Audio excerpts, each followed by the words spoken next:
자, 여러분, 예수님의 계시 하면 딱 뭐가 떠오르세요? 아마 거의 다 그 3년간의 공생애 이걸 생각하실 거예요. 그쵸?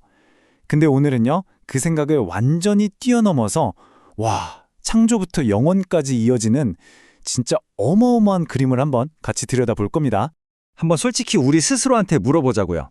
우리가 보통 예수님의 계시 이걸 얘기할 때 거의 그분이 이 땅에 계셨던 3년 여기에만 딱 집중하고 있진 않나요? 근데요, 과연 그게 전부일까요? 네, 그래서 먼저 이 예수님의 계시에 대한 흔한 오해, 그리고 그 진짜 의미가 뭔지부터 한번 짚어볼게요. 핵심은 뭐냐면 우리가 생각하는 것보다 그 스케일이 비교도 안 되게 넓다는 거예요. 그 예수님의 이 땅에서의 3년은 뭐랄까 하나의 독립된 단편 소설이 아니라는 거죠. 이건 정말 거대한 대하 소설의 클라이맥스 같은 거예요.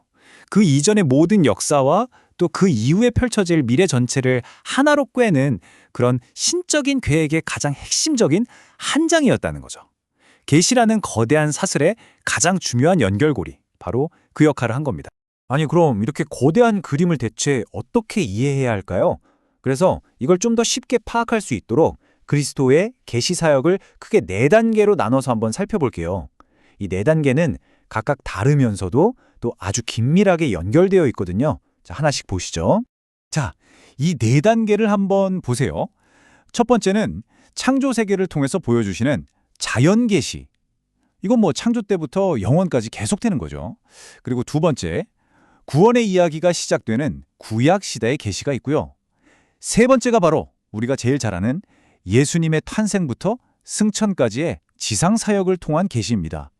그리고 마지막 4번째, 예수님이 승천하신 후에 성령을 통해 사도들에게 주신 계시가 있죠. 이 4가지가 전부 다 모여야만 비로소 그분의 계시자로서의 역할이 온전하게 완전한 그림으로 딱 맞춰지는 겁니다. 자, 그러면 이 4개의 서로 다른 것처럼 보이는 단계를 하나로 쫙 꿰뚫는 핵심 열쇠가 있을까요? 네, 있습니다. 그게 바로 로고스라는 개념이에요. 로고스는 헬라어인데요. 이게 뜻이 참 재밌어요. 이성이라는 뜻도 있고 말씀이라는 뜻도 있어요. 이거 신학적으로 풀면 뭐냐면 하나님의 마음속에 있는 생각, 그 내적인 뜻을 바깥 세상에 말로 표현하고 드러내 보여주는 존재, 바로 그 계시자를 의미하는 거죠. 근데 여기서 진짜 중요한 포인트가 뭐냐면요. 요한복음을 보면 바로 이 로고스라는 개념을 가지고 창조 세계를 통해 보여주시는 일반적인 계시랑 역사 속에서 구체적으로 일어난 이 구원의 계시를 하나로 연결시킨다는 거예요. 그러니까 로고스가 이 둘 사이를 잇는 튼튼한 다리 역할을 하는 셈이죠.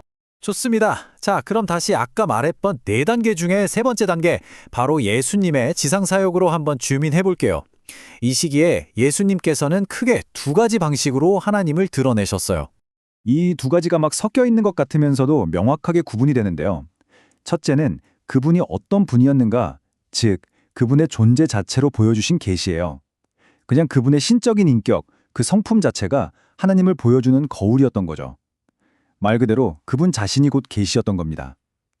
그리고 둘째는 그분이 무엇을 말씀하셨는가, 즉 그분의 가르침과 설교를 통한 계시예요. 입으로 직접 하나님의 뜻을 선포하신 거죠. 이 구분이요. 복음서를 딱 보면 정말 선명하게 보여요.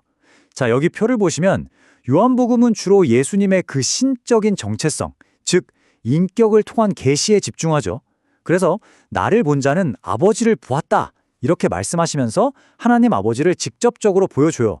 반면에 마태, 마가, 누가 이 공권복음서들은 그분의 말씀, 다시 말해서 하나님 나라가 어떤 곳인지 우리가 어떻게 살아야 하는지에 대한 가르침에 훨씬 더 초점을 맞추고 있다는 걸 알 수 있습니다.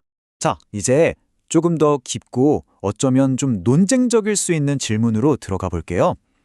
과연 예수님의 가르침이나 그분의 이해가 공생의 기간 동안 점점 발전하거나 바뀌었을까요? 이 질문에 답하려면 발전이라는 말의 2가지 의미를 좀 나눠서 생각해야 돼요. 첫 번째는 주관적 발전이에요. 이건 예수님 스스로가 몰랐던 걸 새로 배우거나 생각이 점점 깊어졌다는 의미죠. 물론 인간이셨으니까 이론적으로는 가능할 수도 있지만 이 자료에서는 성경 어디에도 그런 증거는 없다고 딱 잘라 말합니다. 자, 그럼 두 번째는 뭐냐? 객관적 발전이에요. 이건 뭐냐면 가르침의 내용이 바뀐 게 아니라 가르치는 방식이 점진적으로 변했다는 거예요. 마치 선생님이 초등학생한테 바로 미적분을 가르치지 않는 것처럼요. 제자들이나 사람들의 이해 수준에 맞춰서 또 상황에 따라서 진리를 드러내는 수위를 조절하신 거죠. 이건 성경에 아주 명백하게 나타납니다. 그러니까 핵심을 딱 정리하면 이거예요. 예수님께서 공생의 기간 동안 뭐 새로운 걸 배워서 생각이 바뀌었다거나 내가 옛날에 말한 거 틀렸네 하고 수정한 적은 없다는 거죠. 가르침의 내용 자체는 처음부터 완전했어요.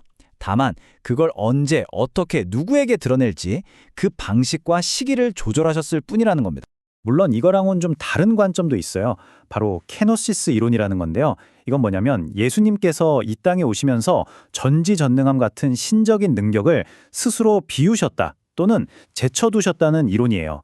이렇게 보면 예수님의 지식에 어떤 주관적인 한계가 있었을 수도 있다는 가능성이 열리게 되죠.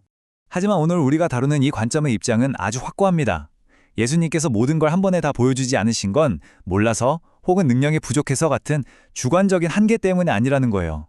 그게 아니라 하나님의 더 큰 구원 계획이라는 객관적인 목적에 따라서 스스로를 제한하신 거라는 거죠. 이건 능력의 부족이 아니라 사명의 일부였다는 겁니다. 자, 그럼 이제까지 우리가 살펴본 이 모든 조각들을 한번 쫙 모아서 하나의 거대한 그림으로 완성해 볼까요? 결국 오늘 이야기의 결론은 이겁니다. 예수님의 계시는 그냥 3년짜리 짧은 이벤트가 아니에요. 이건 창조에서 시작해서 역사를 관통하고 영원까지 이어지는 단 하나의 통일되고 연속적인 거대한 사역이라는 거죠. 이 관점을 갖게 되면 성경 전체가 완전히 새로운 눈으로 보이게 됩니다.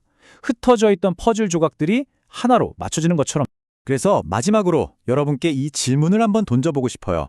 구약과 신약, 창조 이야기와 교회의 역사, 이 모든 것을 로고스이신 그리스도의 단일한 계시 사역이라는 이 거대한 틀 안에서 다시 한번 바라본다면 여러분이 성경을 읽고 이해하는 방식은 과연 어떻게 바뀔 수 있을까요? 한번 깊이 생각해 보시면 정말 흥미로운 발견을 하게 되실 겁니다.